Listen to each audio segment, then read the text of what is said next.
Mumbai university के उर्दू विभाग और देश प्रेमी फाउंडेशन के साझा सहयोग से कलिना कैंपस के मराठी भाषा भवन में एक कार्यक्रम का आयोजन किया गया। ये कार्यक्रम क्विट इंडिया मूवमेंट के 75 साल पूरा होने के उपलक्ष्य में आयोजित किया गया। गौरतलब है कि क्विट इंडिया मूवमेंट के तहत अंग्रेजों भारत छोड़ो का आंदोलन पूरे भारतवर्ष में चला था, जिसका ये 76वां साल है। 9 अगस्त 1942 को क्विट इंडिया मूवमेंट की शुरुआत की गई, जिसका एक ही मकसद था कि अंग्रेजों को किसी तरह भारत छोड़ने पर मजबूर किया जाए, जिन्होंने कई सालों तक भारतवर्ष को गुलामी की जंजीरों में जकड़ रखा था। कार्यक्रम के दौरान फिल्म अभिनेता अली खान, MIM के नेता निजामुद्दीन राइन और कांग्रेस विधायक अमीन पटेल समेत कई अतिथियों ने अपनी उपस्थिति दर्ज कराई।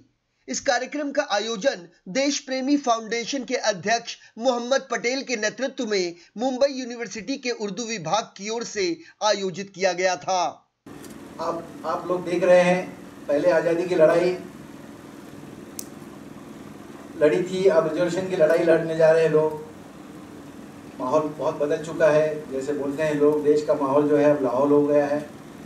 और ये बात भी सही है कि प्रोग्राम करना जो है इतना आसान नहीं है। मैं समझता हूँ कि शायर बनना आसान है, अफसाने लिखना आसान, लेकिन प्रोग्राम करना जो है बहुत मुश्किल है। एक एक आदमी को 50-50 फ़ोन करो, उनसे बात करो। उसके बाद ये होता है कि जैसे बच्चा जो है 100 नंबर का पेपर लिखता है, बाद में उसको 12 नंबर मिलते हैं।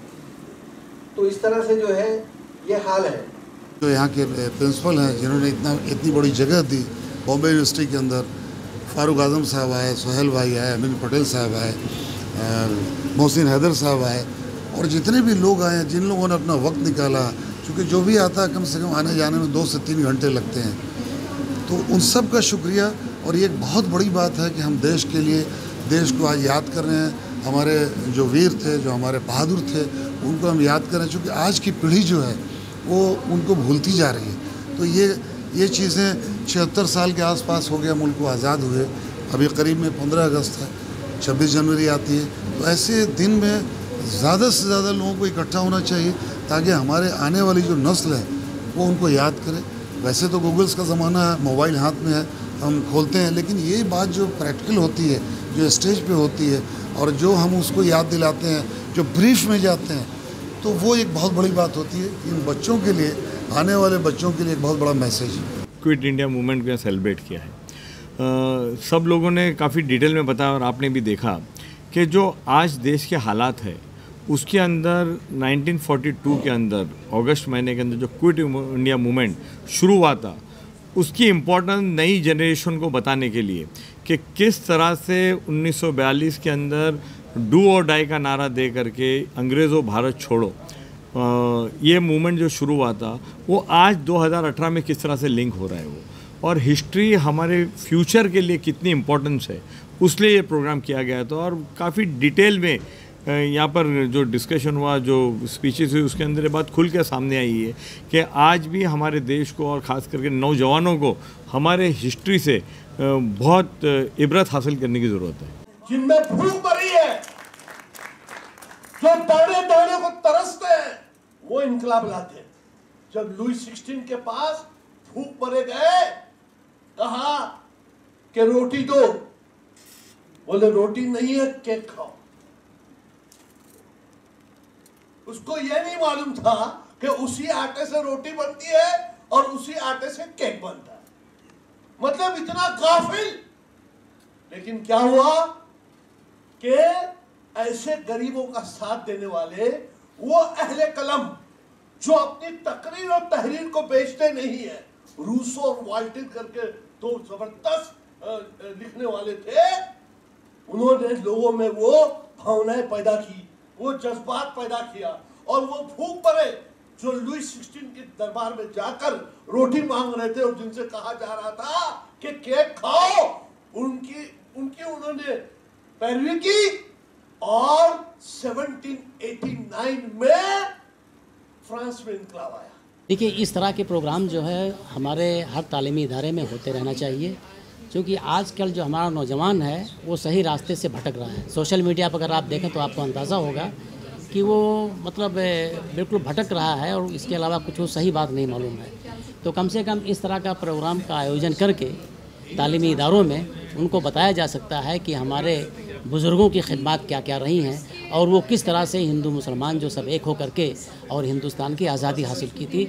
ऐसी ज़रूरत आ जाए कि वाकई हमारी ज़हनी आज़ादी भी रहे इस वक्त और हिंदू मुसलमान को मिल करके ज़हनी आज़ादी हासिल करने के लिए कोशिश करनी चाहिए। नहीं, मैं इस बात से सहमत नहीं हूँ कि वो इतिहास के पन्नों में ख़त्म हो रहे हैं, क्योंकि जब भी आपका ये सोशल मीडिया का दौर आया, इलेक्ट्रॉनिक है, यस अभी चेंजेस इसलिए भी नहीं मान सकते क्योंकि आज भी उनकी प्रासंगिकता है, उससे हम आप इनकार नहीं कर सकते।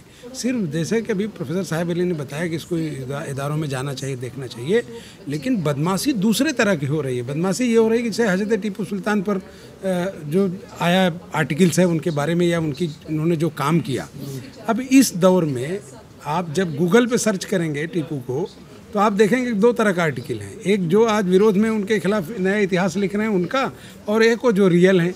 तो मैंने इस मुल्क में कई बड़े इतिहासकार जिसमें BN पांडे, PC सरकार और इनको मैंने पढ़ा, तो मैंने देखा कि कहीं इस तरह की साजिश हो रही है। तो मुझे एक ही बात कहना है कि जो नई नस्ल आ रही है वो चाहे किसी भी धर्म की हो, मैं नहीं कहता कि सिर्फ मुसलमानों की जवाबदारी हो टीपू को पढ़ें। मैंने देखा जाकर कि टीपू को पढ़ने वाले मुसलमानों से ज़्यादा हिंदू हैं, और हिंदू प्रोफेसरों ने उनको बताया, और इस मुल्क की तारीख को हिंदू प्रोफेसरों ने लिखा, क्योंकि मुस्लिम तो बहुत कम जो है तारीखदां हैं या तारीख लिखने वाले हैं। नहीं, बिल्कुल जिन्होंने ऑर्गेनाइज़ किया है हमारे साथियों ने, काबिल तारीफ़ है, और इसमें कोई दो राय नहीं। जैसे अली ख़ान साहब ने कहा, ये वो किरदार है, वो लोग हैं जिनकी वजह से हम खुली सांस में हिंदुस्तान में सांस ले रहे हैं, हम लोग आज़ादी मिली है हमें। और मैं आपको बताता चलूँ, मेरे हलके में जो मेरे कॉरपोरेशन का हलका पिछले कई सालों से मेरी कोशिशें रही है, क्योंकि आप मेरे एरिया में आप देखोगे, मेरे वार्ड में आप देखोगे, हज़रत टीपू सुल्तान रहमतुल्लाह अलैह के नाम पे रोड पे आप नज़र आओगे, शहीद अशफाकुल्लाह खान रोड है, मौलाना हिफ्ज़ुर रहमान सोहारवी के नाम पर है, और जो क्विट इंडिया मूवमेंट जिनका नारा लगाया था यूसुफ मेहर अली, जिनके नाम पर हमने गार्डन बनाया। तो हमारी कोशिश तो रही है कॉरपोरेशन में होते, जो हमारी ताकत थी कि ये वो योद्धा जिसको कहा जाए, जो जंगजू थे, जिन्होंने लड़कर इस मुल्क को आज़ादी दी, तो उनको कहीं ना कहीं हर तबके के लोग उसको याद करें, बच्चे भी याद करें। तो ये कोशिश हमारी रही है और हमारे साथियों ने किया। मैं बिल्कुल काबिल तारीफ़ करना चाहता हूँ उन साथियों को जिन्होंने ऑर्गेनाइज किया। इस कार्यक्रम के आयोजक मोहम्मद पटेल का मुख्य उद्देश्य था कि किसी तरह देश के युवाओं को देश के इतिहास से रूबरू कराया जाए, ताकि आज के बदलते परिवेश में वे अपने देश के पिछले हालात को समझ सकें और उसे हमेशा याद रख सकें। मेरे वतन के लोगों, जरा याद करो कुर्बानी। आज उसी कुर्बानी को याद करने के लिए आज हमने जो है ये प्रोग्राम अरेंज किए हैं और बड़ा अच्छा रिस्पांस मिला है।